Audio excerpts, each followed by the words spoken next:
Intervieweur sur RTL, blogueur sur Internet, chroniqueur dans le Grand Journal de Canal, Jean-Michel Apathy est devenu incontournable pendant la campagne.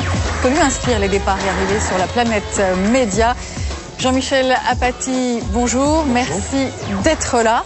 Si vous deviez résumer de quelques mots cette campagne, quels sont les mots que vous employeriez? Dynamique, qui a produit un grand intérêt.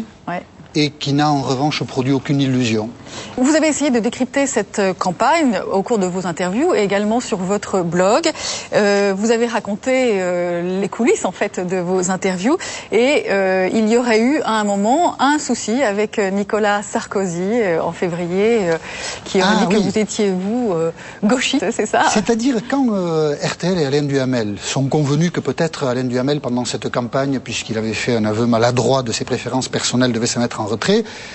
Nicolas Sarkozy, qui n'avait, me semble-t-il, rien à gagner à l'affaire, mais par respect du professionnalisme d'Alain Duhamel, a pu dire dans une phrase un peu rapide, parce que son esprit va vite, vous virez Duhamel et vous gardez le gaucho, en me désignant. Donc, je lui ai dit, il en a ri, mais c'était vrai, que précisément beaucoup de réactions sur le blog me traitaient de sarkozyste. Alors, que lui me considère comme un gaucho, au fond, ça crée un équilibre. Mais ça a été un petit incident. Et Rémi Sauter aurait dit à Nicolas Sarkozy, vous ne faites pas la loi ici, c'est nous qui la faisons, c'est ça? En termes diplomatiques, c'est ce qu'il lui a dit. Et je crois que Rémi Sauter a raison et que Nicolas Sarkozy en est convenu. L'une des conséquences de la composition du nouveau gouvernement, c'est le départ de Béatrice Schoenberg du 20h. Elle n'avait pas d'autre choix, selon vous? C'était difficile, oui. Que Béatrice Schoenberg fasse son journal avec honnêteté, ça me semble évident. Qu'en même temps, le poste important de celui qui est son mari dans la vie l'expose sans cesse à un regard suspicieux, rend la poursuite du travail pour elle difficile. Qu'en est-il de Christine Ockrent qui annonce que France Europe Express va s'interrompre en juin, mais qu'elle proposera un nouveau magazine politique à la rentrée? Si elle fait une émission politique et si un jour elle reçoit François Fillon, on dira tous, mais peut-elle vraiment interroger François Fillon? Alors, elle dira oui, mais la polémique fait que tout ça ne se passe pas dans un climat serein. Donc, on peut trouver ça injuste, mais je crois que de fait, ça s'impose comme ça.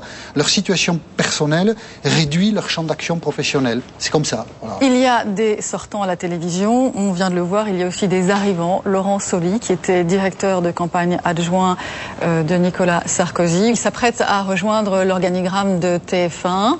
Là, quelle est votre analyse? Il faut voir, moi c'est la seule chose qui m'importe, si les journalistes de TF1 auront la liberté de traiter l'actualité telle qu'elle se présentera. Une équipe au pouvoir, il y a un mauvais coup par jour. Et donc le travail du journalisme, c'est plutôt de travailler sur les failles que de tresser des louanges. Donc si les journalistes de TF1 ont ce qu'ils ont aujourd'hui, c'est-à-dire la capacité à regarder l'actualité telle qu'elle est, eh bien, Laurent Soli sera à sa place quelqu'un qui dirigera TF1 sans faire valoir ses préférences personnelles, s'il en a ou s'il en a eu.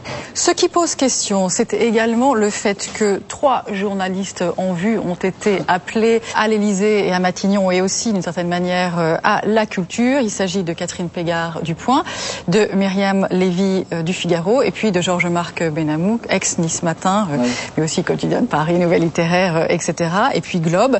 Nicolas Sarkozy avait dit en campagne qu'en fait le critère de sélection de ses collaborateurs, ce serait la compétence. Alors, quelle compétence concrète peut apporter un journaliste à un gouvernement dans un rôle de conseiller en communication? Catherine Pégard va jouer un rôle de conseiller politique, donc évidemment elle apportera à Nicolas Sarkozy ce qu'elle sait du journalisme. Elle peut lui dire, tiens, si tu prends telle position, si tu n'es pas attentif à ça, tu auras tel type de papier. Elle sait comment réagissent les réactions. Parce que les journalistes sont prévisibles, en fait, vous voulez dire. Ah oui, d'une certaine façon, oui. Les journalistes sont prévisibles et souvent les hommes politiques anticipent mal les réactions des journalistes. Mais vous savez, dans la foule des choses qui se passent dans une journée quand on est au pouvoir, la hiérarchie de ce qu'il y a à traiter, tout ça est quand même assez loin. Donc le rôle de Catherine Pégard, me semble-t-il, ne sera pas décisif au point de permettre aux responsables politiques d'anticiper à chaque fois et dans des bonnes conditions le travail des journalistes. Est-ce que ça ne jette pas un voile aussi sur ces écrits? Rétrospectivement, oui. Quand on est lecteur du Point, on peut se dire, tiens, est-ce qu'elle était à la bonne distance quand elle écrivait? Évidemment que ça peut jeter un voile.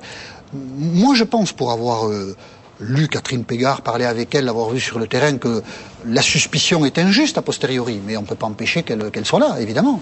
C'est compliqué la vie. Hein. Ouais, c'est compliqué la vie. Alors la modernité, en fait, c'est sous cet étendard que Nicolas Sarkozy a décidé de placer sa communication. Et il y a des images inhabituelles qu'on voit depuis qu'il a été investi de ses nouvelles fonctions. Décryptage avec Damien Cabrespine et Marie-Laurence Rincé. Un mot tout d'abord, Jean-Michel Apathy, sur cette photo officielle. Vous ne l'aimez pas beaucoup, vous la trouvez moche même, vous l'avez écrit sur votre blog. C'est pas Nicolas Sarkozy, je trouve. Ouais. Je trouve que voilà, il y a une vague référence à Mitterrand pour la bibliothèque, c'est empesé, c'est raide, vous voyez. Un homme qui fait du jogging parce qu'il a 53 ans, il aime ça, doit être capable de donner une autre photo de lui quand il s'agit de se montrer en président de la République. Si on décode cette photo, quelle idée est-elle censée asseoir ?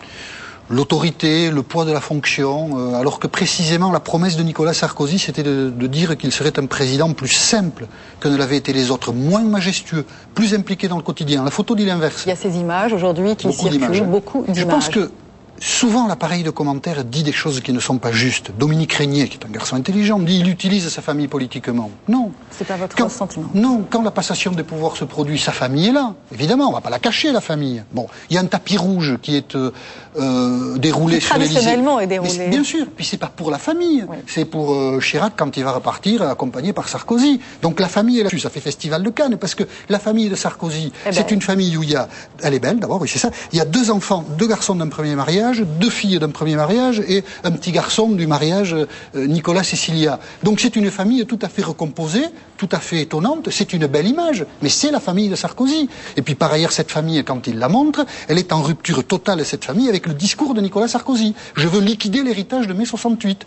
Or, cette famille, 5 personnes qui sont issues de 3 mariages, alors ça, si c'est pas le symbole de mai 68, donc vous voyez, même si on veut pousser le raffinement du raisonnement, cette famille est l'inverse du discours de Nicolas Sarkozy. Donc il ne faut pas imaginer qu'il l'utilise beaucoup politiquement. Il faut que le commentaire se méfie de lui-même, parce que à vouloir tout rationaliser, tout expliquer, vouloir donner un sens politique à tout, on raconte des choses qui ne sont pas vraies.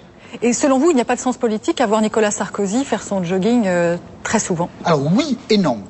D'abord, il le fait depuis longtemps, oui. Donc il continue à le faire, c'est plutôt sain. En revanche, quand il rentre de ce jogging du Bois de Boulogne, il a le choix entre rentrer par la porte du coq derrière et éviter les caméras, ou rentrer par le perron et être sous les caméras. Il a choisi de rentrer par le perron. Là, il fait de la politique. Et en même temps, moi je n'avais jamais vu ça, on voit un type en short qui monte le perron de l'Élysée. Eh bien ça fait du bien aussi. C'est assez sympa. Oui, c'est naturel quoi, voilà. Des fois le président de la République est en short. Ben oui, tant mieux, moi aussi.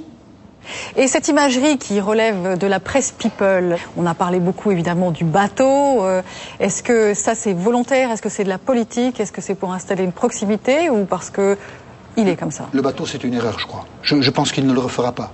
D'ailleurs quand il se défend, là vous en avez montré un petit extrait, il dit je ne suis pas encore président de la République, c'est 2 jours après son élection, évidemment il l'est. Il voit bien qu'il a été trop loin. On ne peut pas mener une campagne avec en arrière-plan une société qui souffre. Hein. Lui-même s'est adressé souvent à ces gens-là. Puis aller au Phuket, prendre un avion privé, un yacht de 60 mètres là-bas au bout de l'Europe, on ne peut pas articuler toutes ces images en même temps. Ça je crois que c'était mal pensé, mal apprécié, les effets sont négatifs et je parierais pas cher, mais je parierais quand même un petit peu qu'on ne reverra pas Nicolas Sarkozy dans une telle situation. Ça, c'était des mauvaises images de début de quinquennat. Je pense que Nicolas Sarkozy, cet épisode-là, lui a permis de comprendre que quand on est aussi exposé, quand on représente autant de choses, eh bien, on n'a plus le droit de faire certaines choses. Il l'a compris, à mon avis. Merci beaucoup, Jean-Michel Apathy, de votre visite sur le plateau de Plus Clair. Et tout de suite, le bloc-notes d'Éric Dussart. Je rappelle qu'on vous retrouve chaque matin sur RTL et puis à Canal+. Merci, Jean-Michel Apathy.